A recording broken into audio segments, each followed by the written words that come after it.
O meu som está bem aí, pessoal? Ok, aula número 4, 5 e 6 do módulo 2, disciplina 1 do módulo 2, História e Cultura de Israel. Beleza. Eu estava meditando hoje em 2 Reis, quando o Geazi, aquele servente de Eliseu, recebe uma oferta que o general dá para agradar o profeta porque tinha ajudado ele. E o Geazi esconde a oferta para ele. E quando Eliseu sabe, embora Eliseu não queria a oferta, né? Mas falou, ó, porque você fez isso, você enganou, que a lepra de Naamã seja sobre você. Ele ficou leproso igual Naamã. Ficou, a doença de Naamã ele pegou. Aí eu chamei de a oferta de Geazi. Porque hoje eu fui mandar um pix para minha irmã, para ajudar a minha irmã, e alguém clonou o CPF dela. Eu mandei para ela, mas caiu na outra conta. Aí ela falou, não recebi aqui e tal. Ela teve que abrir um pix na última hora para me mandar e o dinheiro, Deus sabe se vai retornar ou não, por Deus. Eu falei para ela, irmã, deixa, é a oferta de Geazi. Tudo que roubam de nós é a oferta de Geazi. Vai vir lepra. Vai acabar com tudo. Então é só não pegar no que é nosso, né? Primeira liçãozinha bíblica de não pegar o que é nosso, né? Lição de casa. Deus apanhava assim, ó. Tem tudo quanto é fruta aqui, ó. De jaca a manga. Mas aquela é minha, não toca não. Ela foi e tocou, né? Aí ela e o Adão levaram o vulcabras das costas, né? E perderam a oportunidade. Então, mexer no que é seu, né? Só traz problema. Vamos lá, glória a Deus, vamos lá. Beleza. Nós vamos estudar hoje ainda a historicidade de Israel. A gente está caminhando, né, por períodos da história, e hoje a gente vai chegar um pouco mais no período interbíblico, chamado período do silêncio, ou o período chamado interbíblico, né, ou intertestamento também, que ali você tem uma historicidade. Deus não está mais falando naquela época, mas a história continua e graças a Deus que alguns livros que foram considerados apócrifos, né, surgiram de base para dar essa linha, né, de historicidade para nós aqui. Então vamos pegar a partir daí e entender um pouquinho dessa situação. Na verdade, irmãos, Israel naquele caso de Deus com Samuel, até o irmão pregou domingo aí, né? Uma mensagem muito legal, muito boa, por sinal.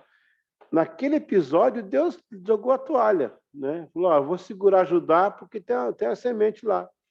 Eu tenho lá o prometido, né? Que é o leãozinho de Judá, que Jacó já profetizou, que naquela linhagem Cristo viria ao mundo. Então, sabe assim, tipo, Israel pisou feio mesmo na bola, quebrou as alianças todas que tinha que quebrar. E Deus, não vou dizer que Deus abandonou, mas Israel se abandonou a si mesmo, né? Deixa eu falar. E agora a gente vai ter a mão de Deus agindo por misericórdia para que, né, segurasse Israel. Eu fico pensando, a potência que hoje é Israel, eu já estive lá quase 20 vezes e conheço bem de perto aquele país que é muito pequeno também. Meu Deus do céu, o que é aquilo? As maiores tecnologias vêm de lá. O Waze é de lá, a IBM é de lá, a Microsoft, a cabeça vem de lá, entendeu? Os caras conseguem fazer uma máquina que tira água do ar, brincadeira, né? O sistema de dessalinização, pelo amor, o cara pega a água do mar e faz dela água doce. Não é salobra não, é água doce mesmo. Então, assim, uma tecnologia de irrigação, eu estive lá vendo a irrigação, os pomares que eles têm, as estufas, durante todo o trajeto que você faz na beira do Jordão, você vê, né, as estufas, uma Emília, com plantações. Chega em Jericó, você vê aquele deserto, aquele monte de palmeira, você fica abismado.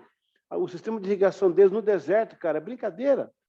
E esse povo foi um povo que, olha, pisou na bola pra caramba. E se tivesse todo mundo aí coeso até agora, todo mundo junto? Uma potência do mundo. Hoje Israel, olha o tamanho dos Estados Unidos, né? Dá o dobro do Brasil lá, de habitantes, dá 100 milhões a mais, né? O Israel tem a maior defesa antiaérea do mundo. Não tem Inglaterra, não tem França, Alemanha, junta todo mundo, não dá Israel. A maior bateria antiaérea. E agora, por que ninguém mais mexeu com Israel? Nessa última tentativa aí do Iraque, quando os mísseis levantaram a catapulta para sair, o míssil Israel já estava em cima. Ninguém sabia até então que eles têm um radar que lê os radares. A estratégia que o pessoal faz é eles ler primeiro agora. Acabou. Não tem para ninguém mais. Sabe? Eu estava em Asdod, o dia do bombardeio, que 250... O pessoal de Gaza, os palestinos, que não é palestinos, eles mandaram 258 mísseis. Caiu 2 em Israel. E os 2 que caíram foram desviados porque eles estavam fazendo uma cratera. Eles querem ajudar a abrir a cratera para eles, porque estavam fazendo... Ó, não parece piada? Eu estava lá. Eu estava em Asdod. Eu tenho as fotos. Eu tenho o dia ainda. Eu vou mostrar para vocês na internet.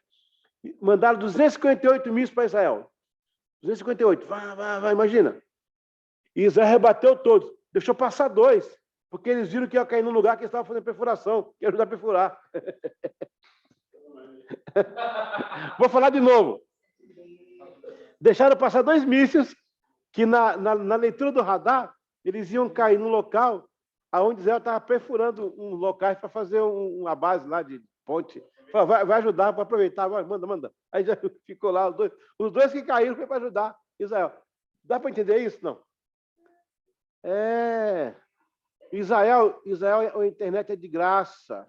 Todo local, ninguém paga. Eu perguntei por quê. O cara falou assim, porque elas não são burros igual o resto do mundo. Como assim? Porque o mundo que é burro cobra internet. A gente não cobra internet e gasta muito menos com segurança. Economiza bilhões com segurança. Por quê? Porque eles vendem tudo. Eles dão internet para você. Todo mundo é conectado neles. Não tem empresa paralela. O resto do mundo é burro, que tem as empresas que cobram e o Estado fica por último a saber. Ou intervenção judicial. Israel tem tudo na mão. Você se conectou, está ligado na rede do país. Acabou. Que isso? Inteligência. É brincadeira? Meu Deus do céu.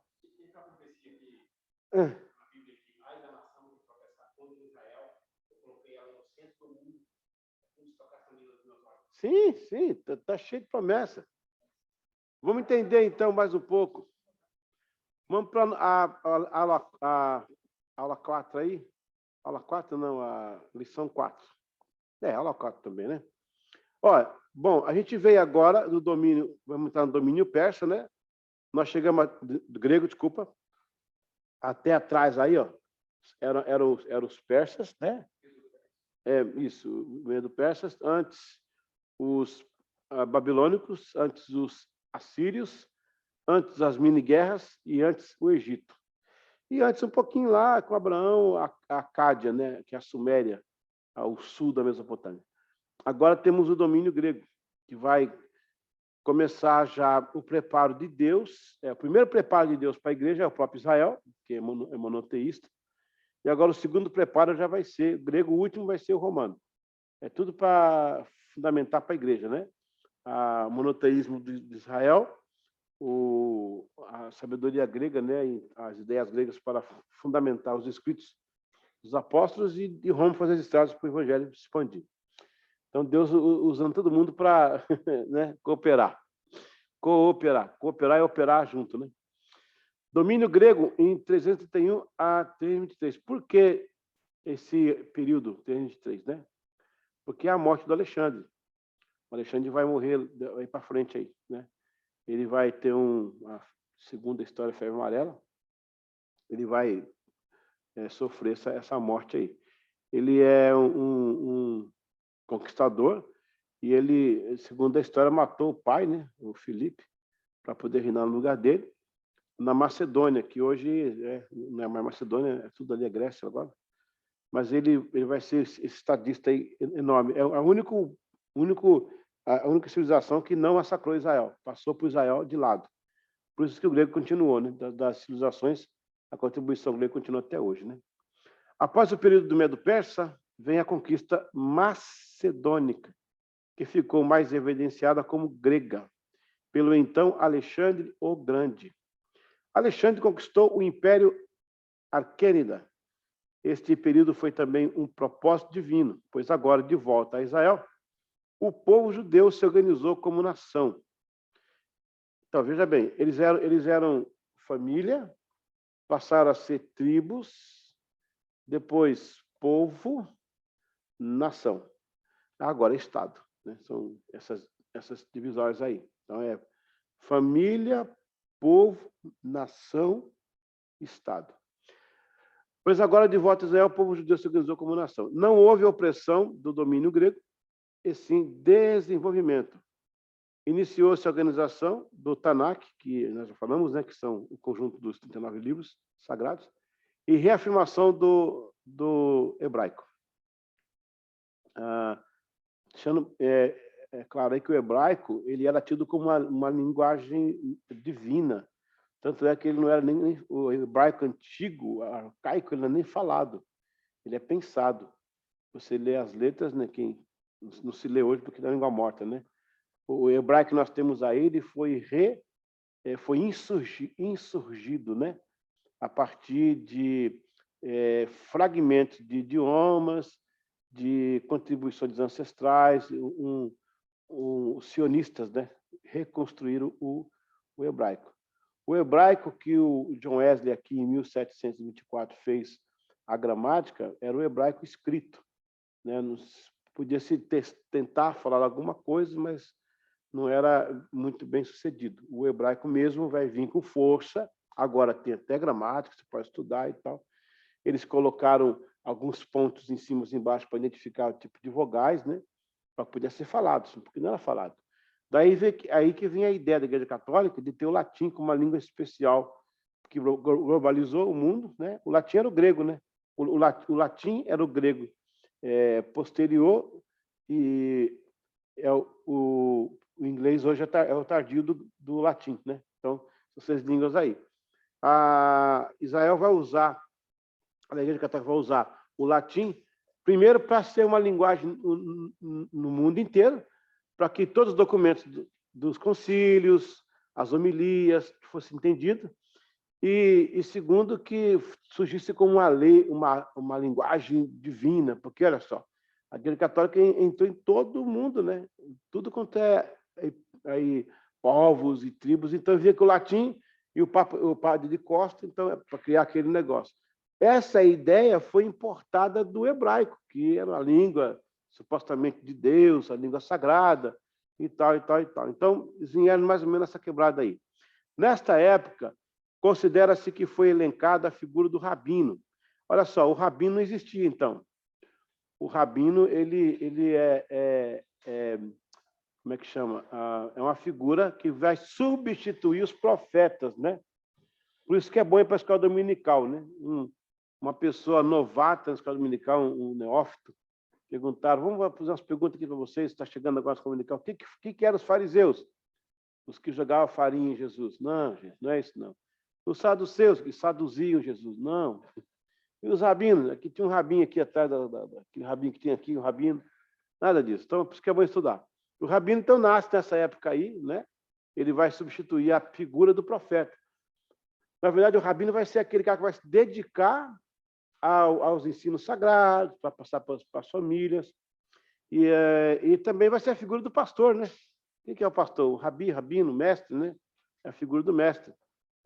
Essa ideia de ensino já não é de agora. Não sei se vocês sabem, mas foi achado uns tablets do quarto século antes de Cristo, lá na Suméria, de uma sala de aula. A sala de aula foi descoberta numa escavação, teve um terremoto, talvez, aquilo encobriu, os alunos estavam lá, os esqueletos estavam em semicírculo, né?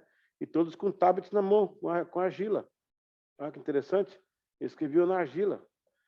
Dizem os historiadores que Israel fazia alguns tipos de farinha empedrada, doce, com escritas de ensino dos rabinos, para que as crianças, quando decorassem, elas pudessem comer. Por isso que está aquela impressão que a palavra de Deus é doce como mel, é doce. Então, eles fazem essa... Não tem na Bíblia isso, é uma figura de história que inventaram, mas pode ser que tenha a ver também, né? Você acabou de ler, você pode comer. Se decorou, pode comer, né?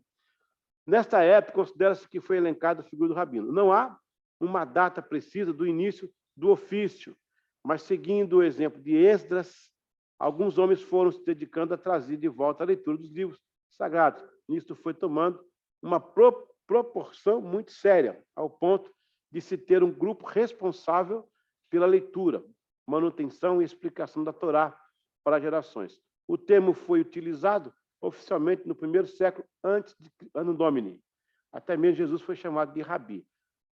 Eu quero que vocês lembrem que antes do Rabi tinha outra figura. Não era bem profeta, não. Quem que era o cara do Rabi? Exatamente, os escribas. Se semelhava-se a eles, né? Os escribas eram mais dedicados não a ensinar, mas a registrar. Eles tinham roupa especial, tomavam banho, tinha uma especiaria. Para escrever o nome de Deus tinha uma caneta, não era caneta assim, era uma pena, ou então um cano que a argila descia, o tipo da tinta. E se rasurasse o nome de Deus, tinha que pagar todo aquele escrito, foi tudo de novo. Vim fazendo, que era, né, interessante. Para Deus tinha uma caneta, para a letra tinha outra. Então era a figura dos escribas. Também os Sefars, também, que eram outro grupo. Na época de Cristo tinha os amanuenses e... Não, os sefardistas já são sefardins, são Sefars. É o nome de uma linha de escribas que tinha. Esses caras, eles tinham estilos, né? Os amanuenses, por exemplo, e os copistas. Os amanuenses, além de escrever, eles tinham interpretações, por isso que tem algumas exceções apócrifas, né? Já os copistas eram copistas mesmo. Os caras eram pagos para escrever. Eles tinham a profissão era bem remunerada e era bem séria, porque é uma época em que, quando o rei... A maioria dos reis não lia e escrevia, né? A maioria dos reis eram analfabetos. Eles confiavam nos caras que escreviam. Teve muita tramóia, muita coisa que eles compraram escritas. Esse negócio de pagar para mexer em leis e burlar as coisas, não é agora não. Os caras não pagam para fazer, ninguém sabia ler e escrever. No futuro estava escrito outra coisa, o cara assinava, né? E aí lascou. Então, esse pessoal sempre foi interessante, né? Esses caras aí. Vamos para aí, esse é o governo. O domínio grego, irmão, ele tem pouca influência em Israel. Eles quase não fazem nada, eles passam de largo. O próprio Alexandre Grande não faz nada, deixa Israel lá, tranquilo. Quando ele morre, aí vem aí, agora sim, os ptolomaicos que vão dominar. Aí vão ter os ptolomaicos, ainda vão ser gente boa. Os siríacos, que vão ser os caras que vão fazer muita atrocidade, e vai despertar a revolta macabeia. Aí vem o governo ptolemaico. Depois da morte de Alexandre, o império se desintegrou em várias partes. Uma delas foi do reino do Egito. E eu estou agora fazendo esta parte, eu estou tirando licenciatura em História pela Universidade da Unifaesp, né, de São Paulo, de Paraná, e está bem estudando isso aí. Só que eles falam umas coisas lá, umas coisas meio escritas lá, sabe? A gente passa de largo, porque eu quero pegar o diploma, né? Então, eu não vou discutir, não, deixa para lá. Tem umas coisas meio estranhas que eles falam lá que não dá para entender. Ele chega a afirmar que a Bíblia está afirmada na mitologia grega, né? Coitado. Eles não têm ideia do que a igreja é, né? Se eles conhecessem essa igreja, não falar essa besteira. Mas deixa para lá. Quero pegar meu diploma e sair para lá, deixa eu abraçar eles. Depois da morte de Alexandre, em 23, seu império se desintegrou em várias partes. Uma delas foi o reino do Egito, onde havia a presença dos Ptolomeus, uma dinastia. Qual a diferença, irmão, de dinastia para o clã? Alguém sabe?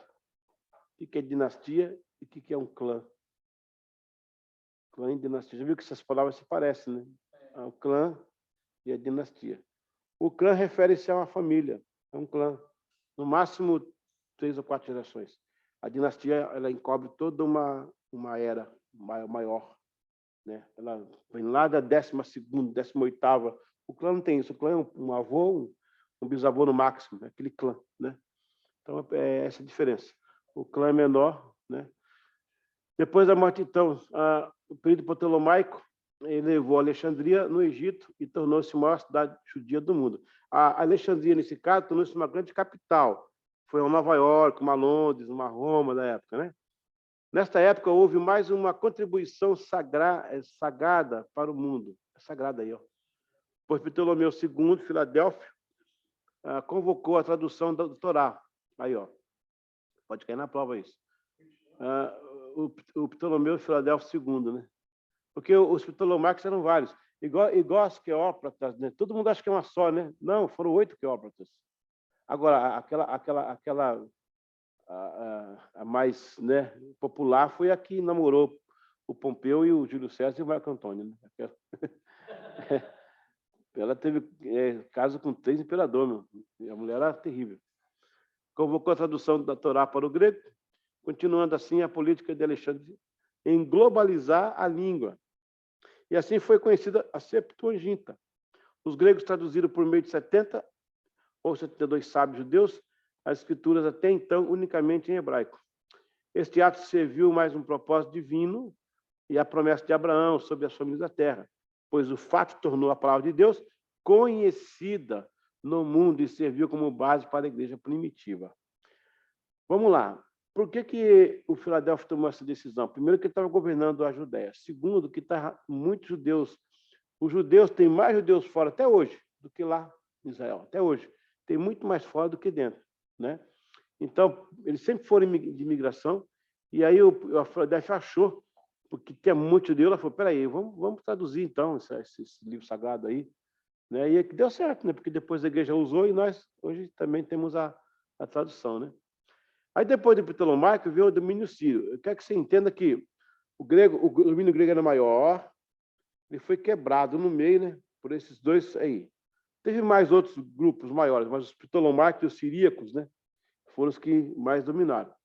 Os Ptolomeus do Egito ficaram com a província de Israel. No entanto, no começo do segundo século a.C., o domínio ptolomaico caiu nas mãos do governador sírio Seleucida, Antíoco IV Epifânio. Meu Deus, que nome, hein?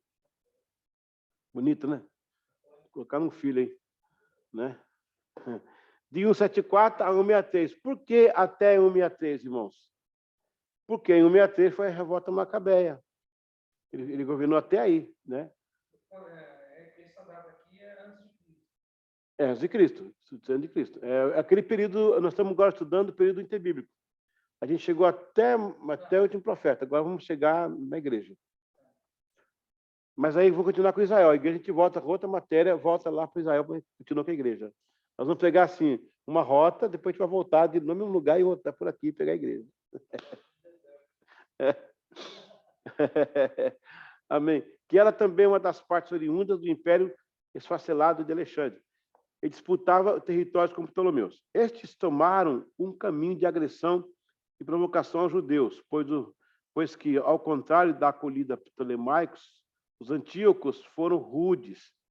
A agressão do helenismo sobre os costumes judeus, a deformação do templo, a profanação do sábado, o desprezo pela Torá, culminaram em uma revolta que evocou o movimento nacional, onde terminou com a expulsão dos próprios sírios e a reconsagração do templo sob o domínio de uma dinastia judaica que fora fundada pelos macabeus. Olha só, os ptolomaicos dominaram Israel a estilo dos babilônicos. Não fizeram nada, apenas tomaram conta da província. Né? Não inferiram nada, deixaram os costumes. Quando o Epifânio, tem um Epifânio desse aí, não, um Antíoco, um ptolomaico deles, que é pequenininho, está com 5 anos, o pai morre, eles aproveitam que é criança e eles entram e aí dominam. Os antíocos, que eram da Síria, lá em cima, eles vêm, e aí eles que vão provocar isso. Olha o que eles fazem. Eles difamam o templo, tá? Eles profanam o sábado, por exemplo, fizeram lei para que você trabalhasse no sábado mesmo, para trabalhar, entendeu? Fizeram clubes helenistas, que eram os clubes gregos, aqueles banhos turcos, que chamam, né? Que era um antro de homossexuais. Fizeram isso para a juventude judaica, né? Ir para as festas, sabe? Eles começaram a desviar a nação. Isso foi incomodando os judeus, incomodando até que foi o dia que culminou aí na revolta por causa daquele incidente do porco, né? Que levaram o cara chegou a levar um porco para ser oferecido no templo. Aí demais, aí o Matatias mata o tio, mata o sobrinho, matou todo mundo. O Matatias saiu matando.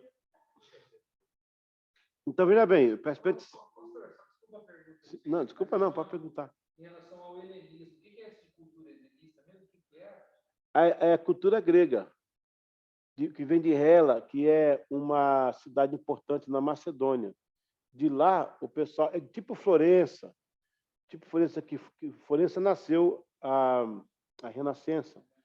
De Florença que começa a ter as ideias de revalorizar a pintura. Aí isso se expande pela Europa. Aí você vai ter o começo renascentista, o período classicista que vai de 1400 até o século XIX, que é o romantismo. O caso aqui do helenismo é por causa dessa cidade, de Hela, né? Que é lá na Macedônia, que era a cidade do Alexandre. E lá que o pessoal começa a ter essas ideias de fazer uma linguagem só, e pá, mas a Macedônia falava o grego, tudo ali são povos bem parecidos.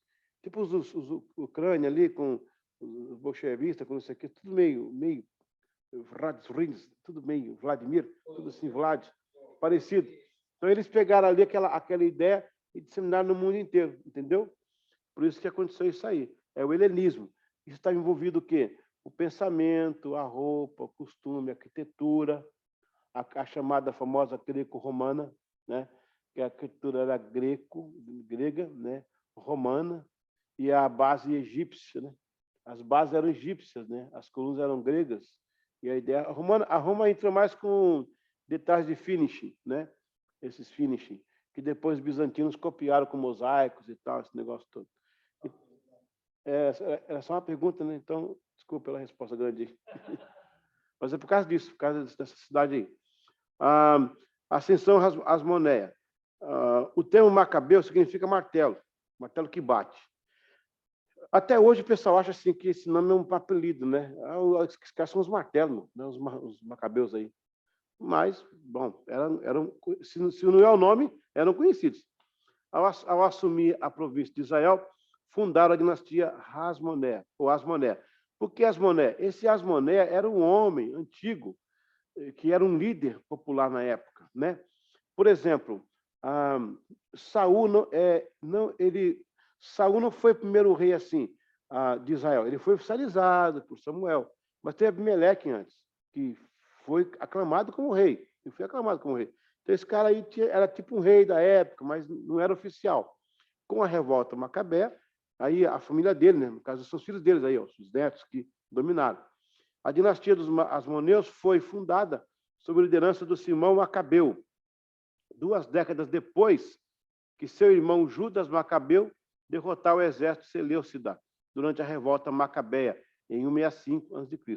Foi um período de muita instabilidade e luta interna entre os judeus e depois contra os estrangeiros. Havia 2 grupos, um que se opunha à helenização, provocada pelos seleucidas, e outro que apoiava. O problema ficou incontrolável quando o pessoal que aceitava quebrou a ética e o decoro ao invadir o templo, profanar as coisas tidas como sagradas. Neste ponto já havia um descontentamento por parte da população. Então surgiu a revolta de Matatias e seus 5 filhos, o João, o Eleazar, o Simão, o Jonas e Judas Macabeu, que assumiram a revolta sangrenta. Judas libertou Jerusalém em 165 a.C. e restaurou o templo. Tem uma coisa que eu colocar para vocês aqui. Nessa revolta, acontece um incidente interessante. Vocês lembram que tinha o candelabro que iluminava o templo? O candelabro é aquela haste, né? Aquele pedestal com 7, né? Haste com 7 lâmpadas, né? Hoje, o menorá, ele é com 9. Né? Por que mudou? Se eram 7 e hoje se usa 9. E porque foram 9 dias de batalha que ninguém trocou o óleo lá no templo e ele ficou aceso. Tipo, Deus permaneceu. Eles dizem, né? E aí você vai ter o Chanukah, que significa as luzes. Isso aconteceu perto do Natal. O Natal até então não era falado. O Natal vai aparecer 300 anos depois. Até então não era falado do Natal. Quando no 4º século o Constantino ele oficializa o Natal, que é o solstístico, que era uma comemoração já dos pagãos, para poder aproximar os judeus do todo mundo, para ficar uma coisa mais politicamente correta. Então, ficou bem perto do Chanukah, e aí o pessoal fala que é o Natal judeu. O judeu não gosta de falar isso, ele detesta. Não era o Natal judeu. Aconteceu no final do ano. Tem uma coisa a ver, né? Não era a presença de Deus no fogo, Jesus é a presença de Deus. Mas se você afirmar isso, você vai dizer que Deus estava na história, na época de silêncio, você não pode falar. Se acendeu ou não, eles dizem que sim. É para nós duvidar, mas eu não quero duvidar, né? Vai que Deus fez um agrado, não sei, porque acabou. Meu, já acabou. Quando Cristo vem, acabou, já passou o tempo do templo. Já passou, não tem mais nada. Estavam forçando a barra numa coisa, já tinha acabado. Com a volta dos judeus para a Babilônia, o templo destruído, acabou. Né? Então, agora é só uma questão de tradição. Eu vou entrar ainda em cerimonial e lei civil, e vocês entenderem isso aí.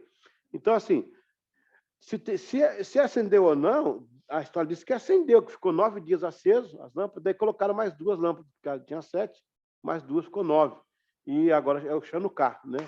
O menorá é mais do templo. Então, por isso que tem essa festa do Chanukah dos judeus. Ok?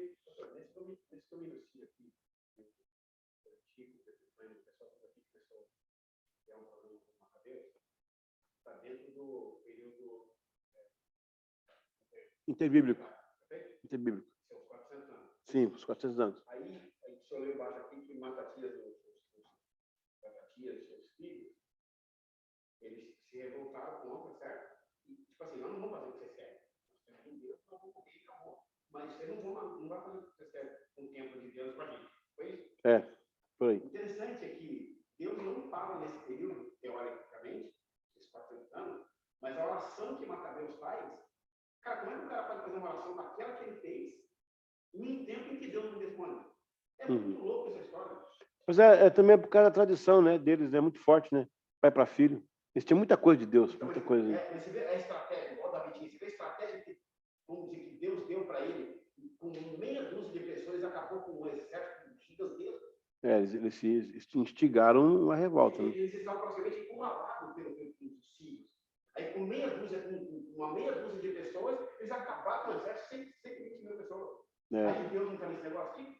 Que oração louca é essa que ele fez? Estratégia que Deus deu para ele. Aí, que se não fosse essa atitude dele, os judeus não existiam mais, ia acabar com todo mundo. Ia acabar com tudo. Aí ele faz uma oração nervosa, doideira, e com a meia dúzia de pessoas, ele cerca, uma estratégia no meio do morro lá, cerca, e acaba com 300 mil soldados, e até hoje está aí os judeus vivos. Que também os caras abusaram, né? Porque, chegou a época que os siríacos lá nomeavam os sacerdotes por eles mesmos.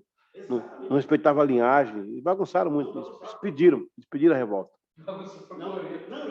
Pediram a revolta. Você não pode orar com ovelha, não. É porco, é sangue de porco no tempo. Doideira, cara. Pediram a revolta. Deus pode até não falar com a gente, mas não vou para cima dele, eu não. Lucilene, prova. Não, peraí, estou conversando com você.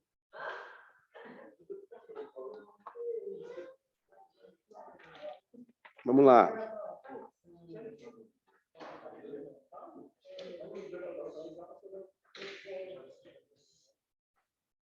Ok? Em casa aí, todo mundo aí certinho? Vamos lá. Pergunta número 1. Este império foi ameno com a conquista de Israel, ou seja, foi mais suave, né? Quem foram eles? Foi o aramaico, foi o ptolomaico, foi o grego? Qual que amenizou para Israel aí, né? 2. Depois que Alexandre o Grande morre, qual reino assume? O aramaico, ptolomaico ou o grego? É isso aí. Certo aí, Fernanda? Está conseguindo aí? Beleza? 3. O último império sobre Israel antes de Roma foi quem? O último império sobre Israel. Foi os aramaicos? Foi o siríaco? Ou foi o grego? Lembrando, né? Império, ó. A palavra aqui é império. Tem uma sacadinha aqui, né? O que se caracteriza o império? A reunião de reinos, né? Então, aqui chama de Commonwealth, né? Para não falar império, para não ficar muito pesado. Commonwealth. Aí as Antilhas, né? A Guiana grega, ou inglesa, né? Guiana grega, inglesa, né? Os países da África, alguns países ainda aí. Qual a dinastia que assume Israel no segundo século antes de Cristo? As Monés, Macabeus, os Antíocos.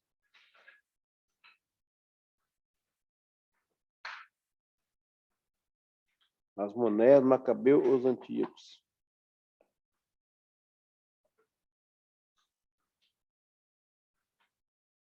É isso aí. Pessoal, a próxima matéria já vai ser diferente, tá? Vai ser a apostila preenchível. Vai ter alguns blanks para você vir preenchendo o que o professor fala. Vai ficar mais puxado agora. Não, só mais... Vai ligar o freio, vai descer com o freio de mão, né? Agora. Já tinha um ABS, agora freio de mão. Alguma dúvida aí? Em casa, alguma dúvida? Certinho? Muito bem, né? Vamos mais uma? E aí, tudo bem, gente? Vamos mais uma, então. Vamos para o domínio e a revolta. Vai tratar bem domínio agora. A Roma vai chegar agora. Roma chegou no ano 63. Ó. Apesar que Roma está um pouquinho antes aí. Ó. Eu tenho 44, Cláudio Nero. Eu tenho o Júlio César aí também, um pouquinho antes aí. Não, Cláudio Nero depois. Não, 44, não, desculpa, Cláudio Nero. O Nero é dinastia. Mas Alexandre o Grande era grego, não era? Ele era macedônico. Macedônico era grego, né? Ele era o mesmo imperador romano, né? Não, Alexandre o Grande não. Não, ele é bem antes. Ele morre antes, morre 300 anos. Nossa, ele morre bem antes. Ele morre em 303, morre 200 anos antes do primeiro. Mas Roma já existia, né?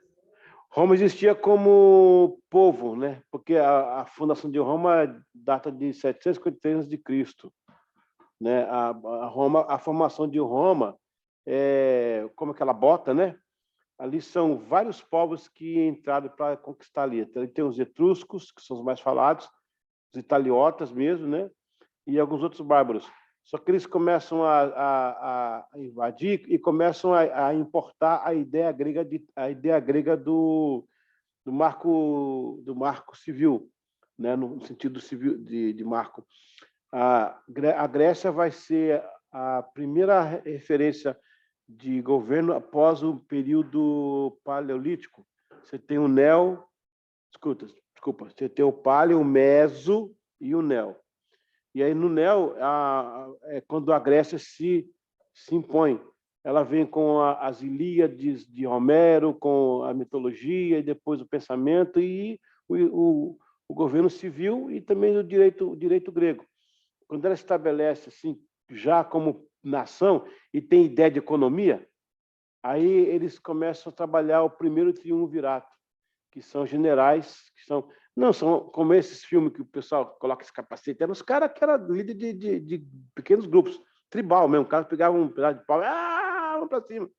Depois, claro, eles se estilizaram, ficaram bonitos, ficaram legal e tal, porque pegaram também a ideia grega da roupa, né? É tudo. Até nas obras, né? Aquelas colunas coríntias lá. Eu estava vendo uns vídeos sobre Roma, sobre a história, é tudo grego lá. Isso, exatamente, porque isso vem bem antes. A Roma vai dar mais Roma é firula, Roma é finish, Roma dá, né? A Grécia fazia mais a base com aquela questão do triângulo, né? Que depois a maçonaria importou, aí vai ligando uma coisa com a outra aí. Mas acontece que quando a Roma está aqui em 63 aqui já é o segundo triunvirato. Já é o segundo triunvirato já, porque agora vai vir o Tibério. Então, já estou se organizando como... Aí vai começar o Império, né? Depois vira a República. Então, Israel está todo nesse período aí. E agora, inclusive, quando o Pompeu chega, né? Ele vai dominar, ele não mexe com Israel também. Roma não é de mexer também. Vocês lembram quem que era o Pôncio Pilatos, quem que era os tetácratas? Eram os caras que Roma colocava lá. E Roma fez igual o Babilônia. Província, mas colocava os deles lá. Colocava os deles.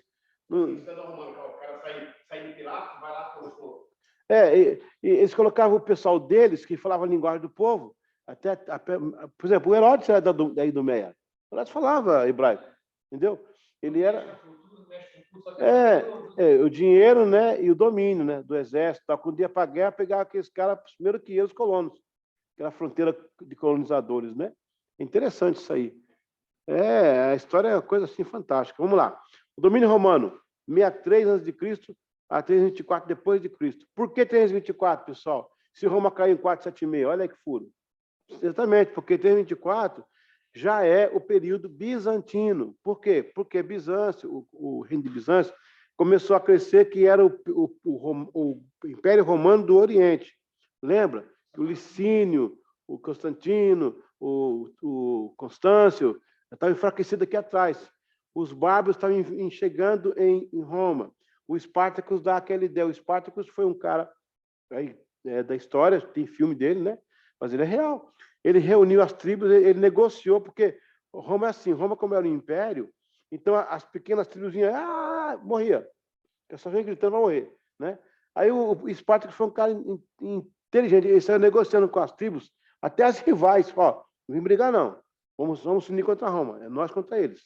Aí o Espartacus veio, ele morreu, o exército dele se rompeu na cara de Roma lá, ele pereceu, mas ele deu a ideia, né?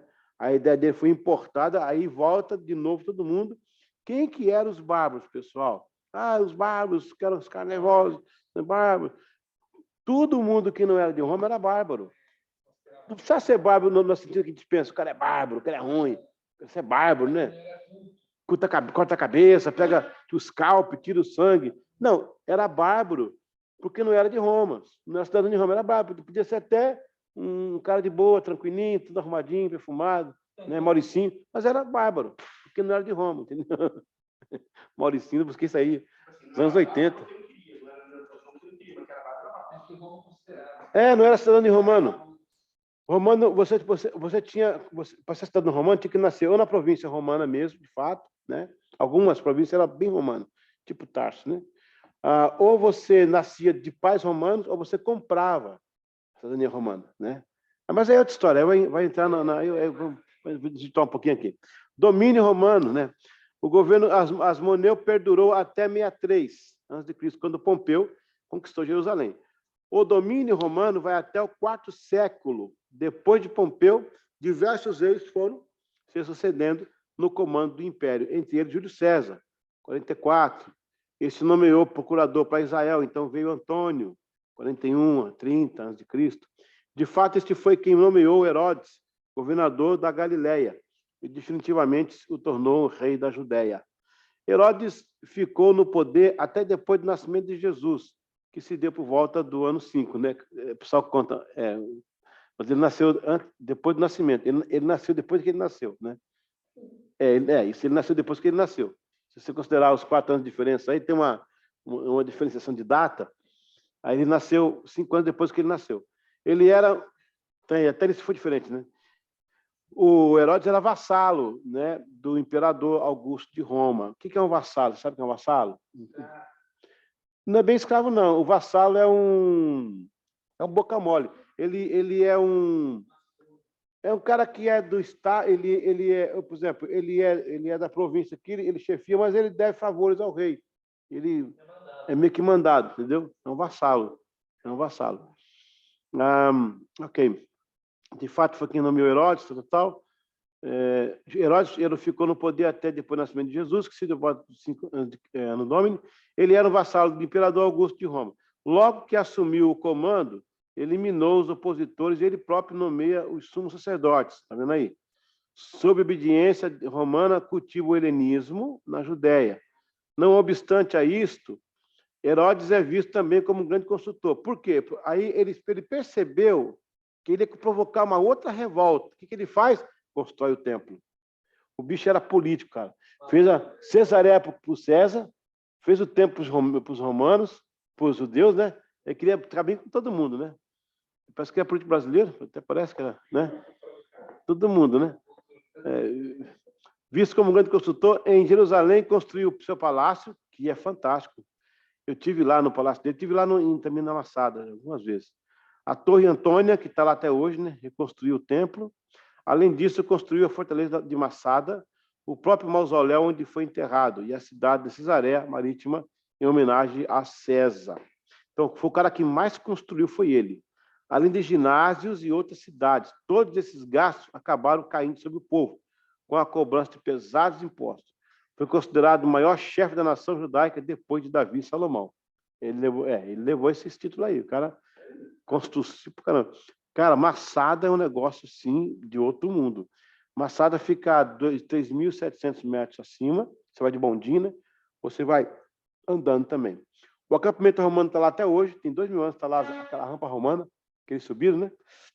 E lá tem piscinas. O Herodes tinha sauna lá em cima. Rapaz, um negócio de doido. Ele mandou cavar sulcos das montanhas, e quando dava aquela chuva cheirosa, que chama fora de tempo, aquela água vinha já direto para as cisternas, que eram com pedras de decantação. Água limpa, potável e fria, que a Israel tem um tipo de pedra, você vai ver isso lá em Belém. No inverno ela é quente, no verão ela é fria. Deus colocou em Israel também uma pedra térmica, né? Ela esquenta no frio e ela esfria no calor. Interessante, cara. Até isso Israel tem, que ninguém tem. Já começa pelo Jordão, que nasce por cima, né? Não, é brincadeira. Então, aí ele fez esse monte de coisa. O Palácio de Massada você realmente perde o fôlego quando chega lá. Isso há 2.000 anos, cara. 2.000 anos. Os caras fazem barraquinho hoje, mais ou menos. 2.000 anos, tinha um palácio que tamanho lá. Negócio de doido. Negócio bem feito. Você precisa ver. Vamos lá. Ele tinha uma sala de vapor, que ele tinha embaixo era um fundo falso,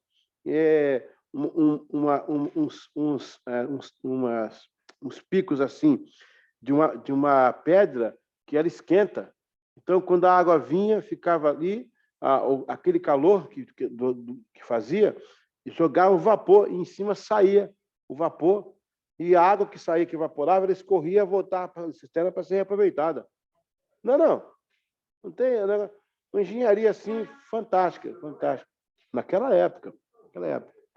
Vamos lá, aí vem a segunda revolta judaica. Desculpa, a primeira revolta judaica. Muito importante isso aqui, gente. Muito importante saber isso aqui, ó. Primeira revolta judaica, né? Na verdade, a primeira revolta judaica do ano Domini, né? Que a última foi aquela de Macabeus, né? Lá atrás, né? Ok. Primeira revolta judaica, ano 70. Essa é bem conhecida. A primeira guerra judaico-romana, às vezes chamada de grande revolta judaica, em hebraico, Hammerhead, Hagadol, em latim, Primum Indutorium Romani Bellum, foi a primeira das 3 grandes rebeliões da população da província da Judéia contra a dominação romana. Os caras são doidos, né, meu? Levantar contra Roma. Brincadeira. A segunda revolta foi a Guerra dos Quitos, né? Que o pessoal gritava, vai para os Quitos, né? Essa revolta. Vai para os Quitos, isso aí. Revolta dos Quitos. Em 115, né? 117. E a terceira foi a revolta de Bar-Coquebas, que foi em 135, que é aquela que foi junto com Adriano, né? Que era imperador da época. Grande revolta foi motivada, a princípio, por tensões religiosas, evoluindo para protestos contra o pagamento de tributos e ataques a cidadãos romanos. Você vê, gente, há 2.000 anos tinha essas revoltas religiosas e tributos, né? Parece que a história não muda. Terminou com as legiões romanas sob o comando de Tito. Sitiaram e destruíram o centro da resistência rebelde de Jerusalém e derrotaram os restantes forças judaicas. Quem foi Tito? Tito foi irmão de Domiciano, que é filho de Vespasiano, um dos generais de Roma também. Né? Esse cara, Tito, foi esse cara que fez isso com Israel. Ele titurou, né, o templo. Aquela profecia de Cristo que fala assim, ó, não fica pedra sobre pedra ser derribada, aconteceu com Tito. Eles chegaram, eles acamparam lá no Monte Escopos, naquela região do Vale Cedron, ficaram ali acampados. Rapaz, Deus se revoltaram com a guarda romana lá. Deu tempo de chamar reforços e Tito veio, cara, acampou. Era como se fosse um mosqueiro, assim. Era mais gente que a cidade. Ele parou, ficou lá sentado, olhando o que queria fazer. Só isso intimidava o povo, cara. Só isso aí. Sabiam que iam ser massacrados. Quem pudesse correr, corria. Aí, quando eles desceram, eles subiram, quebraram e acharam que tinha ouro no templo. Por isso que Jesus fala que, né, que não fica pedras. Ele falou, ó, vão derrubar isso aí, mas eu construo em 3 dias, né? Que no caso era ele. Aí você vai entender, eita glória, você vai entender uma coisa aqui agora. A glória da segunda casa será maior que a primeira. O pessoal fala do segundo templo, ou o terceiro templo. Olha, o templo de Salomão. O templo de Salomão. Quem quiser que chame de segundo, terceiro e de quarto, o segundo templo é Cristo. Salomão fez o templo da antiga aliança, Cristo nova aliança. Ele é o templo de Deus, ela é a glória da segunda casa. Diz a palavra lá em Apocalipse que eu serei o seu templo, né? Lá não haverá templo, que eu serei o templo, né? Onde a igreja habita em Jesus, ela estava incubada em Jesus. Entendeu? Israel incubado no templo, a igreja incubada em Jesus. Então, a glória da segunda casa, a segunda casa é Jesus. Ele é a segunda casa.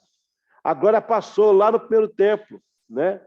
Porque a glória da primeira casa é maior que a primeira? Que a primeira casa, a glória veio quando nós não podíamos ministrar, lembra? A glória desceu, eles não podiam ministrar tanta glória. Só que foi uma glória de Deus esporádica, local, geográfica.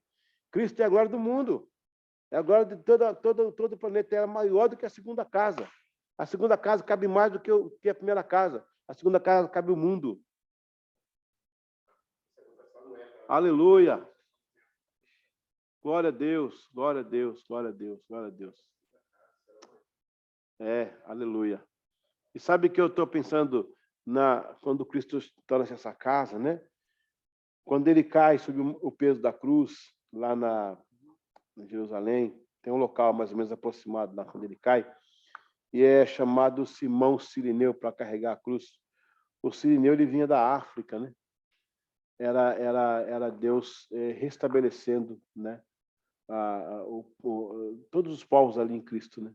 Faltava a África ali. Ele estava na Ásia, tinha pessoas da Europa. E agora, quando o Cirineu vai pegar... O Cirineu é um viajante. Ele era um judeu, talvez era um judeu convicto, não no nascimento.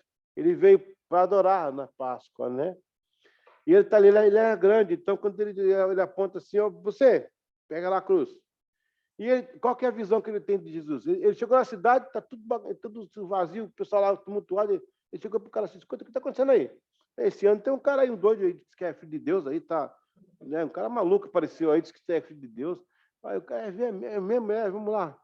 Tá com o filho dele, traz o cordeiro, vamos para lá. Ele está chegando lá naquela multidão, aí o cara fala, ele olha assim, chicotado, o Jesus caindo, o peso da cruz, está quase. Pega a cruz com ele aí. O que ele pensa, Emília?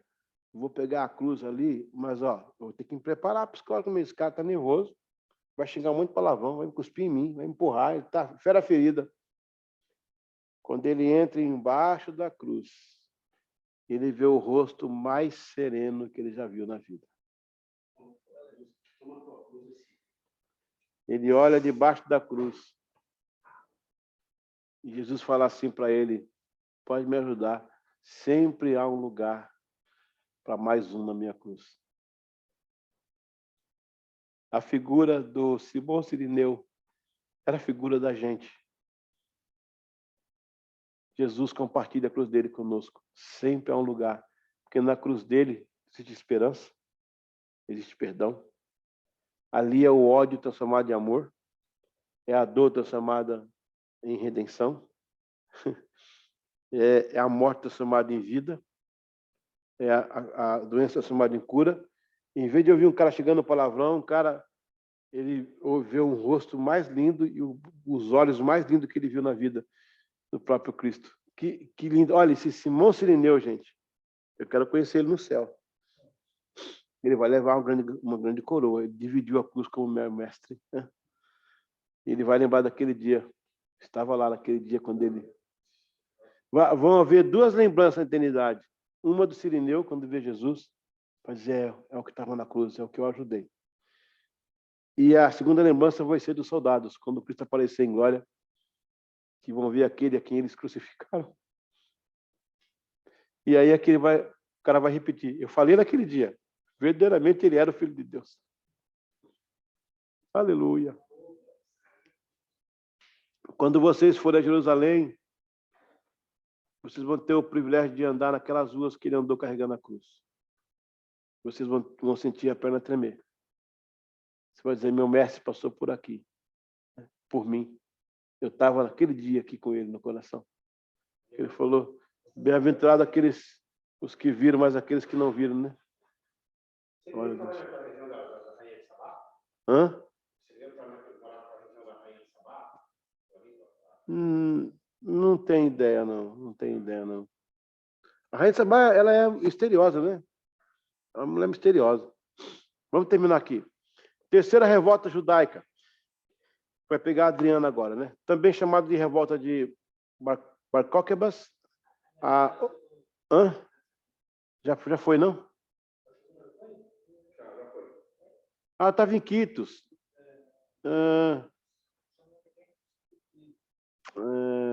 O termo Quitos é uma referência ao nome general romano Lúcio Quieto.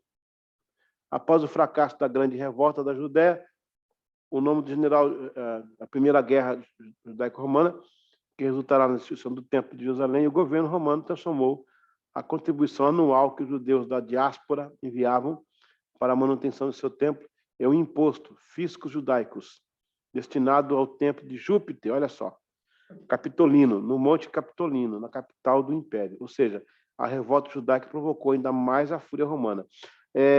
Os da diáspora são os judeus que estavam fora, que mandavam dinheiro para Israel e pegavam o dinheiro e colocavam no templo desse aí, ó, pagão. Aí era para revoltar mesmo, quebrar todo mundo, né?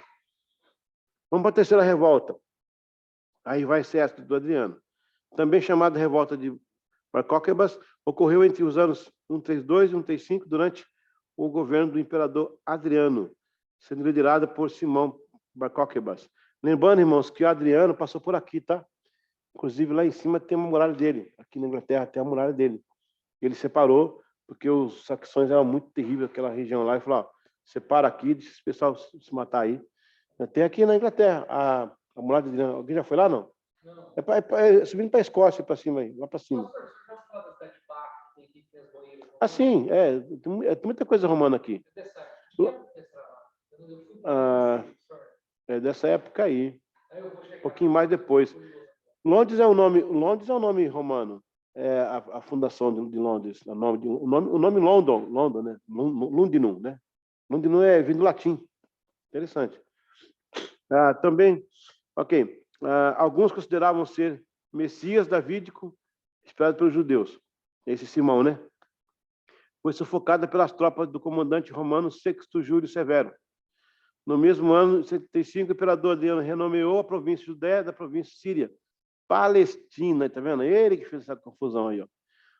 Com o nome grego derivado de Filisteia, em grego antigo, Palesete, como tentativa de desligar a terra do seu passado judaico. A Mishnah e o Talmud, Yerushalmi, dois dos textos sagrados judaicos mais importantes, foram escritos na região nesse período. Por isso, até hoje, usa-se chamar Israel de Palestina, mas não é. É porque Adriano chamou de Palestina. Os filisteus já ficaram lá atrás, lá no tempo do Davi ainda, né? Por aí. Ok, vamos às provinhas. Glória a Deus.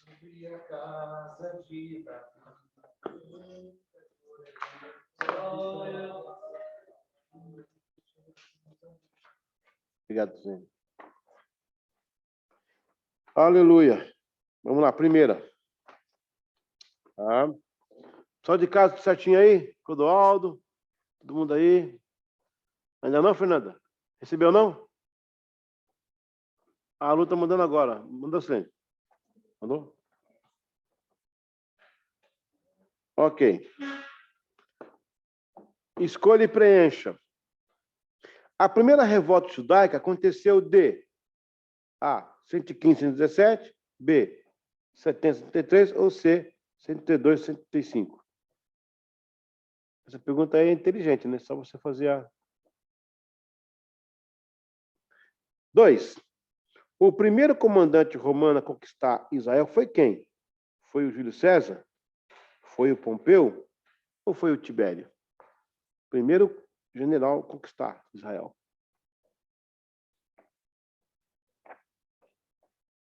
A segunda revolta judaica aqui é de graça, né? A, 115, 117. B, 70, 73. Ou C, 135, 132, 135. E a terceira revolta judaica... Ó, gente, essa prova quem fez foi a Lucinene, tá? Brincadeira, foi não. A, 115... Eu nem falei isso aqui mais, vai. Responde aí que... B, 773 a.C. ou 632, 135? Tem um erro aí, desculpa. Não é antes, não. É depois. Tem que depois lá corrigir lá na plataforma. Essa revolta é depois de Cristo, todas elas. Mas tudo bem. Os anos estão certos. Os anos estão certos, mas a revolta é depois de Cristo. Você sabe o seguinte, gente, em 135 Adriano, além de fazer isso com Israel, chamado de Palestina, ele chamou Jerusalém de Aélia Capitolina. Tá? Aélia Capitolina. Ele quis banir Israel, quis banir de raiva. Ele ficou muito... O povo que não dá sossego, né? Ele quis banir. Aí o que acontece? Fora isso, o Adriano começou a destruir os locais de adoração, porque a igreja já estava viva aí, esse tempo aqui já era igreja. É porque nós estamos na via de Israel. Pegamos a avenida israelense, mas tem a avenida cristã. Está paralela aí, ó. Está acontecendo aqui a igreja. O Adriano briga com os judeus e com a igreja. Ele manda destruir os locais de adoração, porque os crentes se reuniam no lugar onde aconteceram os milagres. Aqui o coxo andou, fazer um culto aqui, né? Eles não adoravam o local. Era lembrança. Não, aqui nessa árvore aqui, ó, o Zaqueu subiu, vamos fazer um culto aqui, né? Então era assim, onde ele ressuscitou, onde ele nasceu, em Belém, tudo que era local que eles se reuniram, a casa de Siquém, faziam um culto lá. Era normal, não tinha ideia de templo, não tinha templo. Nem pensava em templo. Alguns locais tinha ainda. Tipo, a gente se reúne para orar lá. O Adriano mandou destruir, derruba tudo, quebra, toca fogo. Só que o bicho burro, ao fazer isso, deixou a marca. No século III, quando a Helena, mãe de Constantino, ele chegou ao poder, ela colocou a ideia na cabeça dele de construir os templos cristãos nesses locais. Adriano deixou marcado. Ele foi tentar destruir. O diabo sempre faz isso, né? Ele vai destruir, acaba ajudando, né? Burrice. O Adriano foi e deixou marcado, porque onde ele quebrou, já estava no local de adoração. Aqui é Belém, aqui ele nasceu, fazia igreja lá. Aqui não sei o quê, aqui faz a igreja aqui foi capitaria, faz a igreja aqui.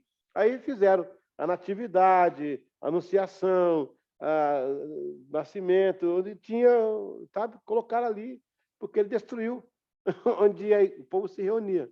Acabou ficar. Há também uma história interessante, que essa aí não está na Bíblia, eu vi na tradição, que o Zaqueu, depois que ele jantava, ele saía com um balde no meio assim, né, escuro, levando um balde lá com ele, pele de cabra, né? Na época o balde não tinha, né, como de hoje, né? Ele era pele de cabra. E um dia a mulher dele ficou: onde é que o Zaqueu está indo? Ele sai essa hora, vai pro meio desse mato aí, levando um balde d'água. Ela foi um dia: eu vou seguir o Zaqueu hoje. Aí ele seguiu o Zaqueu. Isso não é história bíblica, é tradição. Aí o Zaqueu vai e joga água numa árvore assim, no pé da árvore assim, e começa a clamar ali. Aí a mulher interrompe: Zaqueu, ele tomou um susto: você me seguiu, mulher? O que você está fazendo? O que é essa água nessa árvore? Você fica aqui. Aí ele falou assim: porque foi aqui que eu encontrei Jesus. Foi aqui o local que ele mandou descer. Eu tenho saudade. E eu faço isso. Interessante. Amém. Pastor, ele está sepultado lá nas catacumpas, né? Lá na Basílica, né? Lá em Roma, né? Ok, pessoal, vamos ter uma pausa aí de 10 minutos, que a irmã Geice vai servir aqui o cachorro-quente para nós. Então, vamos dar uma pausazinha aí, tá? A gente volta daqui a pouquinho, tá, pessoal? Daqui a pouquinho, 10 minutinhos. Agora a aula número 6, né? Número 6. Pessoal, Israel vai ter 3 períodos de transição. São bem divididos, né?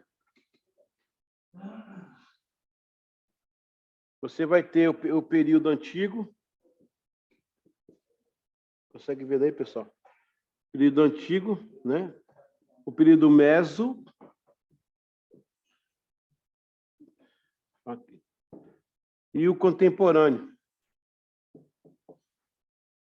Aqui você tem Egito. Você tem Egito. Você tem a Síria. A Babilônia. Nesse meio você vai ter os gregos, os ptolomaicos, os siríacos, e aí vem Roma. Roma segue depois com os outros reinos que vão passar por ali. A diferença é que as civilizações antes de Israel, que pisaram Israel, que massacraram Israel, eles foram antigo Médio e contemporâneo. Eles foram dizimados por Deus, né? Deus pesou a mão. Agora, depois de Roma aqui para frente, vão ter alguns impérios que vão passar. Os otomanos, os mamelucos, só que eles não subjugaram Israel. Era um domínio de província, igual Roma fazia, entendeu? Então, não teve muito que atentar isso aí. Então, preste bem atenção. No período antigo, você começa lá com o Egito, tá? Do Egito você tem, entre o Egito e os assírios, você vai ter as pequenas guerras de reinos tribais, né? Aí você vai ter os assírios, babilônicos, medo-persas, pronto. Vai a segunda parte que vai ser os gregos, os ptolomaicos, os siríacos. Depois chega-se Roma, aí vem os persas, mamelucos, otomanos, tal. Então, são 3 fases de domínio. Para você resumir melhor, o domínio antigo, o domínio meso e o domínio contemporâneo, né? Embora que é um contemporâneo bem forçado, porque já é 2000 anos atrás. Né? Mas em relação ao antigo, está mais fácil, né? É menos mal. Voltando à apostila,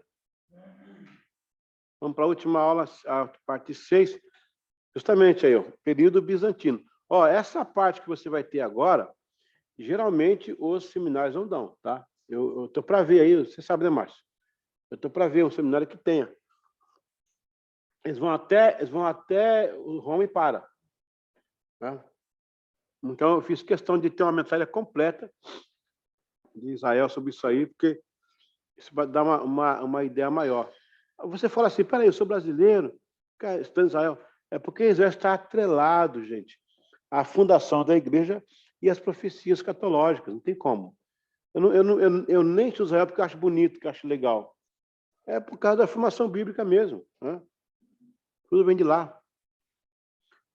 O período bizantino, ele vai de 303 a 665. Olha só, ele vai pegar aí 100 anos antes da queda do Império Romano. Esses 100 anos antes aí, equivale àquela passagem que Roma está com as pernas bambas, né? Quando Roma começa a tremer aqui na parte do Oriente, do Ocidente, que seria a própria Roma, e começa a se estender lá para Constantinopla, que era Bizâncio, que hoje é Istambul, né? Então começa a estender para lá, porque o Império Ocidente está meio que bambeando. E aí você vai ter uma transição interessante. Você tem Roma Bélica, a Roma Bélica não religiosa, embora ela tenha religião, que era sincretizada, mas não era religião em si, era uma bélica. Aqui no Ocidente, aqui em Roma, né? Aqui em Istambul, que hoje é Istambul, seria na época Bizâncio, formava-se um outro grupo que estava muito forte, que começaram com guerra também, que eles vieram do mar, conquistaram lá em cima, só que eles foram evangelizados e tornaram-se cristãos. Então, aos poucos, quando o Ocidente foi perdendo, Aí se juntou aos bizantinos. O único problema é que o Império Bizantino, diga-se de passagem, Império Cristão, mas era Império de armas, né? A igreja cometeu esses pecados aí, a igreja católica, no caso, né? O bizantino é um império de armas. Logo em seguida, você vai ter, ali uns 500 anos, você vai ter o Império Sacrosanto, que foi o Carlos Magno, que aí reuniu o Império Sacrosanto. A igreja agora era suprema no mundo, era a voz de Deus, ela coroava e descoroava reis, né? Interessante. Depois você vai ter um outro período que ela vai começar o Santo Ofício. Santo Ofício, isso. O Santo Ofício e as cruzadas são ali, ó. Também. Santo Ofício começa em Albigense, lá aqui no norte da África, e eles vão inquirir um grupo que estava dizendo que tinha muita coisa que o Papa falava que não estava legal. Aí foram inquirir. E nessa inquisição, eles forçavam os caras a responder as coisas. Aquilo virou um modelo. O Papa Inocêncio, que não tem nada de inocente, né? Então, ele promulgou o Santo Ofício, que o Brasil foi palco disso aí. O Brasil teve morte na Inquisição. O Brasil teve. O próprio aquele padre que agora é santo, né, no Brasil, Anchieta, né? Ele matou ali o Vila Gaion, ali os huguenotes, né?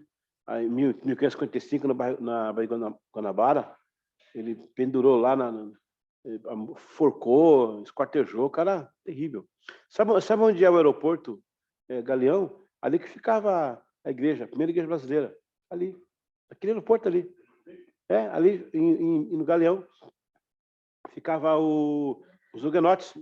O Calvino foi o primeiro que mandou missionários para o Brasil. Ele financiou um navio com 14 missionários. Calvino. Pois, mas aí essa matéria vai ser depois, lá na frente. Mas aí o que acontece? O Império Romano vira bizantino, que vira católico, e vai cometendo atrocidade. Aí eles vêm no Santo Ofício, vai matar 25 milhões. Se Deus perdoar a Igreja Católica, vai ter que dar um bom dia para Hitler, né? 25 milhões. O Hitler foi aprendiz deles, né? Que eles mataram. Por favor, a hora que vocês puderem, faça isso. 3 horas de voo só. Pega um voo daqui para Praga, desce no aeroporto, pega um táxi rapidinho, vai na ponte do Rei Charles lá e procura o Museu da Inquisição. Você não vai ter estômago para chegar no quarto andar. Eu chorei 2 dias sem parar. Olha, o que você pensar de máquina que o diabo criou para matar os cristãos, que era os hereges, né, que era contra o que eles faziam de errado. Então, aí, logo em seguida, você vai ter a ascensão dos cruzados, que vão matar em nome de Deus, vão conquistar em nome do Pai, do Filho e do Espírito Santo, né?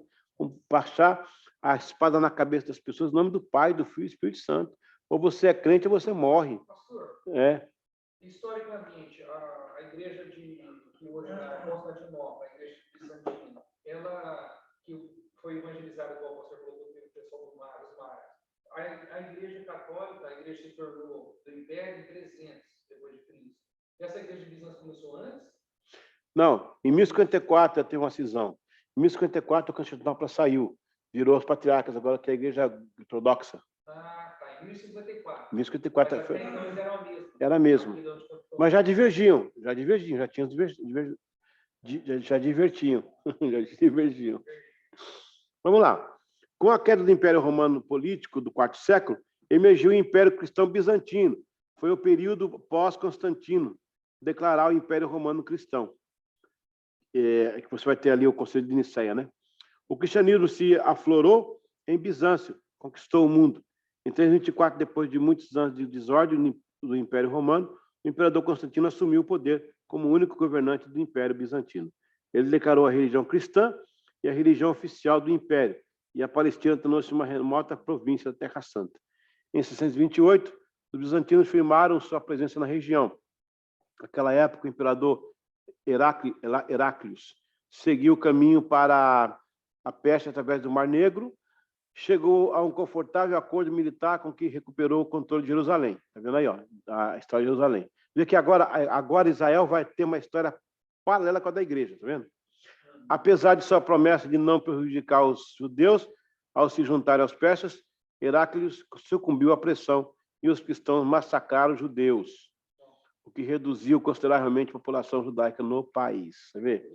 Em nome de Deus, né? A igreja fazendo atrocidade. Aí você vai ter a queda do bizantino, em 635, porque vai ter a ascensão do Império Árabe, aí de 65 a 1099. O rei da Pérsia invadiu a Palestina, conquistou Jerusalém. Quem que é a Pérsia, gente? É o Iraque. Os persas começaram a penetrar nas áreas do Império Bizantino. Isso é tentativa de conquistar a Terra Santa de Israel. Ganhou a simpatia dos judeus, que queriam livrar-se do governo cristão bizantino. O rei persa, Khosrow II, conquistou também a Síria e o restante da terra de Israel. Mas depois de um ano, os persas abandonaram a terra de Israel e se concentraram na construção do fortalecimento das suas terras. Durante esse obscuro período da história, os judeus foram banidos. O local do templo se tornou uma lixeira. E Jerusalém, aos poucos, foi sendo remodelada como uma cidade romana, cheia de igrejas e nenhuma sinagoga. A conquista do país pelos árabes ocorreu 4 anos após a morte do profeta Maomé e durou mais de 4 séculos, sob o governo do califas, estabelecendo primeiramente em Damasco, depois em Bagdá e no Egito o Domo da Rocha. Foi construído pelo califa Abdel Malik em 681. Na verdade, a construção foi até 691. Ali, onde você vê o Domo da Rocha, o Domo Dourado, ali que tem aquele dourado, ali chama-se Domo da Rocha. Os califas eles tomaram conta daquela região, nesse período aí, porque agora vai entrar os cruzados. E aí os judeus chegavam até a adorar ali, sem o templo. Mas fizeram tanta confusão com os árabes que foram expulsos de lá. Eles pediram, né? Pediram. Teve um tempo que Jerusalém ficou abandonada, que passava aqueles fenos andando assim na rua, tipo sabe, os fenos. Um tempo desse aí. E o Maomé, ele vai estar nessa data aí, ó, né? Ele vai ter aquela visão doida dele lá. Ele tomou um Rivotril, aí teve um sonho lá e pronto, aí virou esse negócio aí. O Domo da Rocha, ele é construído pelos cristãos, porque o califa que mandou construir, ele não sabia, os árabes não sabem de construção na época, né?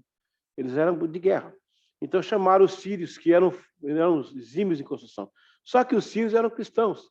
E a igreja do Domo da Rocha, a mesquita, ela é uma igreja bizantina, porque ela é octogonal. Porque todo o prédio bizantino era octogonal, por causa das 8 bem-aventuranças. E o Domo da Rocha, que é aquela cúpula, que é de ouro mesmo, ele tem uma cruz grega no fundo, né? E significa a graça de Deus sobre a terra. É totalmente cristão. Quando você vê um cara usando aquele negocinho, não que para o outro, de árabe, fala que é árabe, não, é cristão mesmo. É que eles não... Eles sabem, mas fazer o quê? Agora tem que engolir, né? Lá atrás os caras não sabiam. O cara nem pensou que era um cristão, os árabes adoram uma mesquita que é cristã, num templo cristão. Daí tem que chupar essa manga, né? Porque é cristão. A única mesquita maior que aquela é de Meca, mas não é cristã, né? Mas tem lá a cúpula tem, né? Então, ali na frente tem... Hã? Não, tem dias que eles abrem, mas você pode ter um certo local. Você vê a rocha lá que Isaac ficou, dizem que foi ali, né? As mulheres têm que cobrir um pano, tal, para entrar.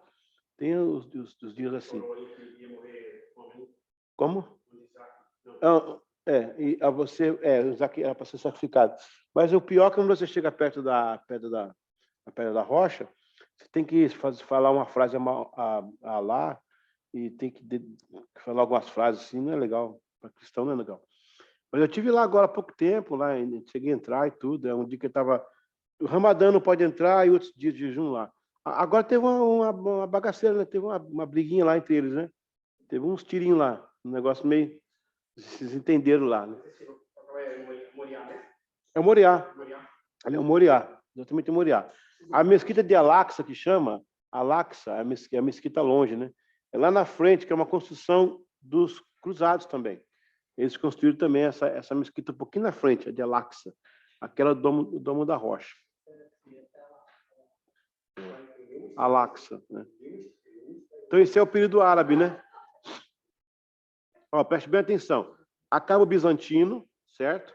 Começa o período árabe, que é o período persa. Não é ainda os árabes lá, o Saladino, que é o famoso, né? Vai até 1099. Mais ou menos 30 anos depois do Normando conquistar aqui a Inglaterra, que veio da Normanda, que era o norte da França. Período dos cruzados, aí sim, agora o pau quebra. Eles ficam lá de 1099 a 1137, né? Está aí uns 300 anos, mais ou menos. Com o enfraquecimento da ocupação árabe na região, o crescente interesse geopolítico, preste bem essa palavra aí, geopolítico, da Europa e na Ásia, e a promoção das cruzadas, depois de um apelo do Papa Urbano II. Por isso que urbanizou, né? O movimento dos templários veio da Europa para capturar a Terra Santa. Em julho de 99, após um cerco de 5 semanas, os cavaleiros da Primeira Cruzada e seu exército plebeus capturaram Jerusalém, massacrando a maioria dos seus habitantes não cristãos, entrincheirados em suas sinagogas. Os judeus defenderam seu quarteirão, mas foram queimados vivos e vendidos como escravos. Eu estive em Acre, eu tenho até um documentário que está na internet sobre os templários e os hospitalários, né? Eles nasceram ali em Acre, eles se organizaram em Acre. Templários porque eles eram daquele comando, né? Dos templários mesmo, né? Que é uma fundação do século XII. Eles usam a cruz de Malta. Vocês tinham uma cruz dessa no antigo templo aqui, uma cruz de Malta, bem no cantinho assim. Vi o pessoal cantando, louvando, falei, gente, não tem noção, né? Ali uma cruz de Malta bem do lado ali, todo mundo cantando, lavando a mão, cantando assim. É a história bem do lado ali. Eu fiquei doido quando acabou o culto, fui lá filmar a cruz de Malta. A cruz de Malta é a cruz do Vasco, do Vasco da Gama? É.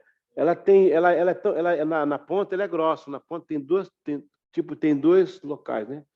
A ponta grossa assim, então somando você vai ter 8, que simboliza as 8 bem-aventuranças e os 8 pactos que os templários faziam, né? Eles colocavam a espada na mesa e falavam 8 coisas, era ser honesto, ser fiel, ter fé. É bem cristão o negócio. E essa cruz de Malta, ela aparece em Malta, lá por 1000 e pouco, e o pessoal adquiriu essa ideia do Malta, ninguém tem, porque alguém lá em Malta criou essa cruz, teve essa ideia, e eles uniram. Por isso que os templários, eles copiaram também os bizantinos na questão octogonal. A casa de Pedro, lá em Cafarnaum, ela é octogonal também, que os bizantinos construíram no local. Então, a importância dos bizantinos também para a história é que eles demarcaram locais cristãos. Toda a construção bizantina ela é cristã, então demarca um povo que estava ali, que era cristão. Eles são conhecidos pelo octogonal e pelos mosaicos, aqueles peixinhos com pequenos, tipo azulejinho, já viu? Aquilo tudo é bizantino, é a cultura bizantina. O pessoal não sabe, mas né? É a marca deles lá. Eles deixavam esses desenhos para dizer que eram eles. Assim como aqui tem a Cruz de Malta, essa aí, ó, a Cruz de Malta. Pode ver que ela tem, cada ponta tem 2 pontas, ó. Ela é bem grossa nas pontas, né? Simboliza as 8 bem-aventuranças. E os 8 pactos. Em Malta, né? Na própria, Muito bem.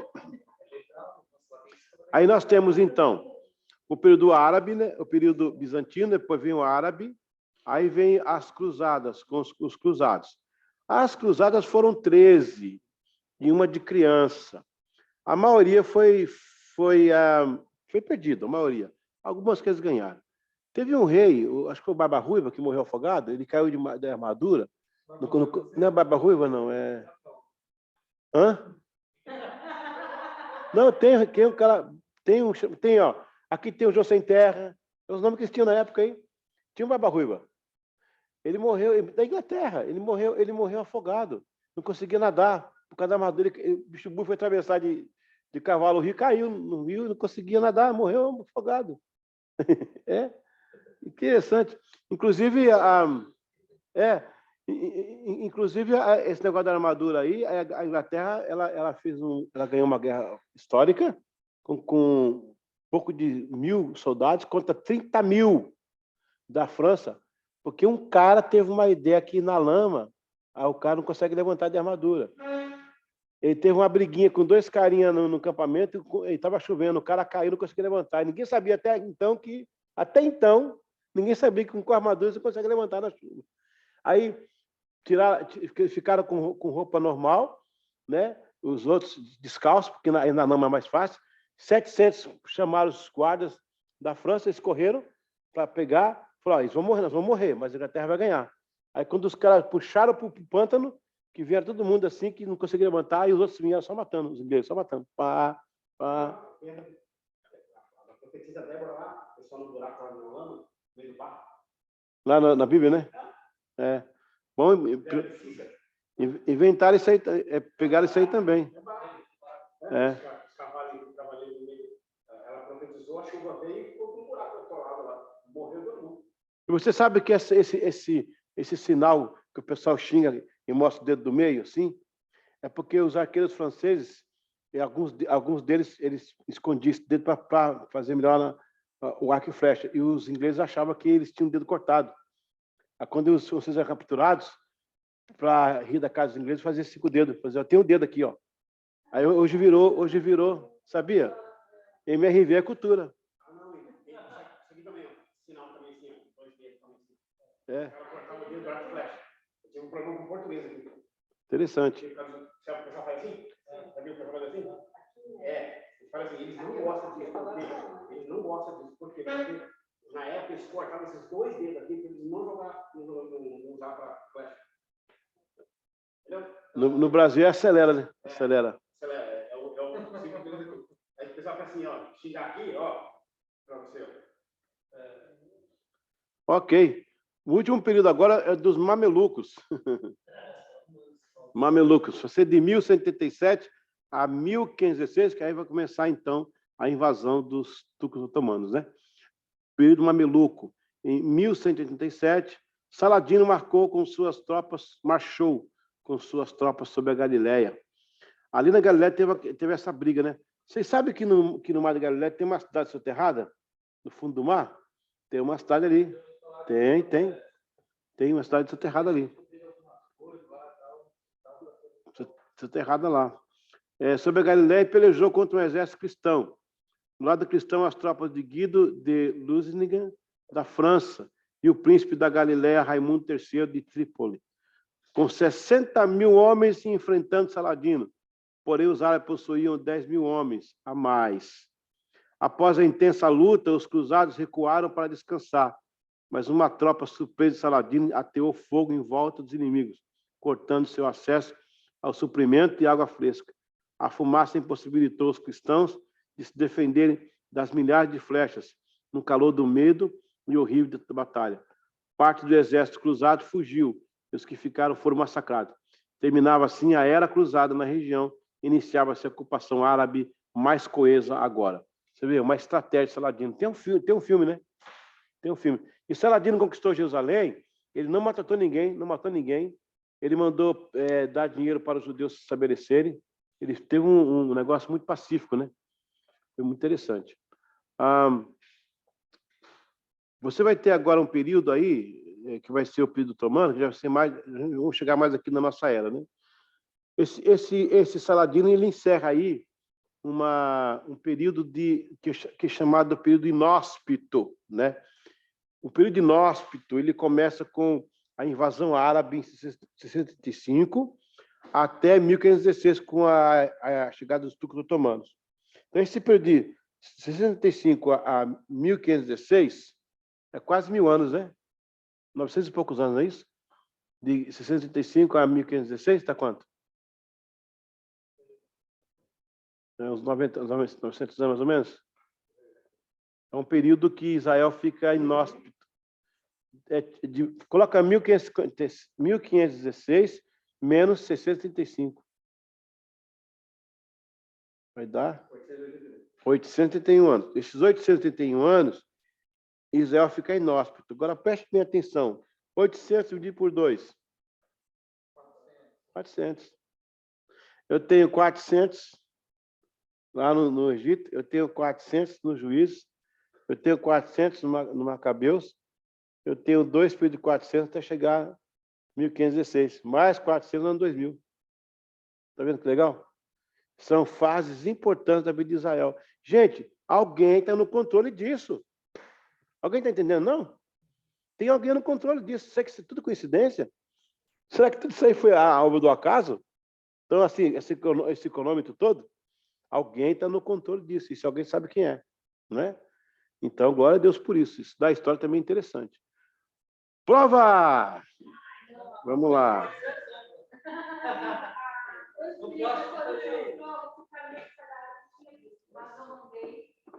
Eu mandei no grupo também, tá?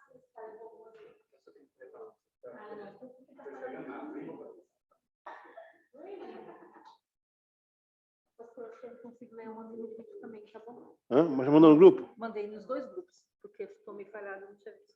Ah, é? Ixi. Mas tá no grupo aqui também. Ah, tá? Tá. Deixa eu olhar aqui pelo grupo, então. Vamos orar para a irmã com a tinta. Aleluia. Vamos aqui. Tá no grupo ON. Tá nos 2. Ok. Primeiro, esse império que dominou Israel era também cristão. Quem era? A, Império Bizantino. B, Império Seleucida. Ou C, Império Mameluco.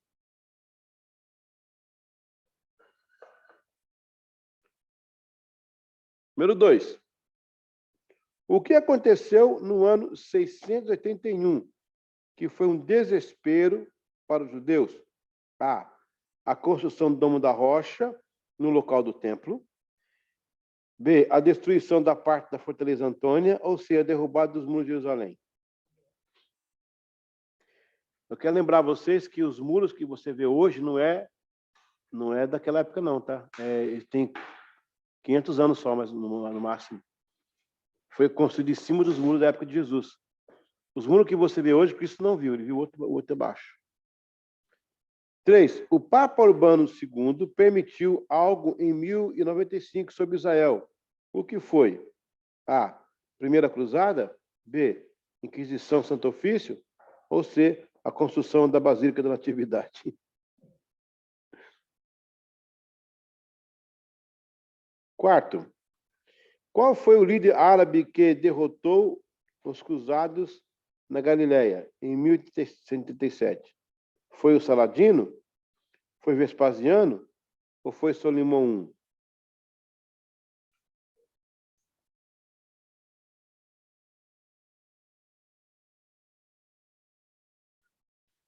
Alguém tem alguma pergunta?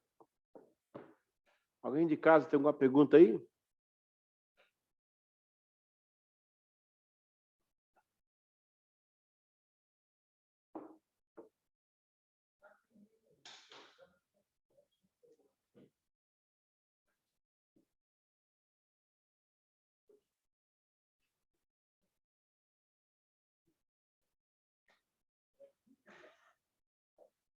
Ok.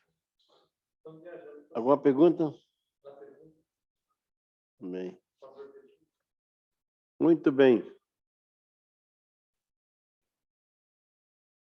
Então, eu tô esperando aí que vocês me dêem um resumo ou do livro ou do filme. Lembra? Que alguém leu o livro, alguém viu o filme? Manda para mim um resumo. Eu preciso saber qual foi a sua impressão do livro, né, O Soldado da Catacumba, ou do filme, né, da Quo Vadis, que a irmã nossa procurou Covardes. Quo Vadis ainda com V, Quo Vadis. Onde vais? Onde vais? Ok, pessoal em casa? Como que é o nome do livro? Como é que foi? O nome do livro? Fale. O nome do livro. O livro é o Mártir das Catacumbas. O mártir das catacumbas. Vai estar no grupo, Fernanda. Está no grupo aí. Livro, né? O livro tá. Você tem, Geise, esse livro aí? A Geise vai colocar para você aí, tá? É muito lindo. Ele é pequeno, tem 100 e poucas páginas, mas é muito lindo. Não, você vai ler rapidinho. Vai ler rapidinho. Glória a Deus. Amém. Bom, pessoal, vamos terminar e abençoar vocês. E os que não puderam vir hoje, cada um teve uma situação. Das situações, a mais difícil é do irmão André. Vamos lá para Deus continuar abençoando, que ele consiga, né? E vencer direitinho lá. E de Andover. Então, vamos orar por ele também e abençoar aqueles que não puderam vir. O pastor estava cansado também da luta lá do enterro, né? Cada um teve uma dificuldade hoje. Graças a Deus. Vamos pedir a Deus, então, vamos agradecer. Bom, pessoal, fizemos hoje a aula 4, 6 e 7. 4, 5, 6. Semana que vem, 7, 8, 9. Depois, 9, 10, 11, 10, 11 e 12. Vamos terminar essa matéria e partir para a cultura helenista. Maravilha? Amém? Vamos pedir para o Márcio orar para nós e agradecer. Glória a Deus.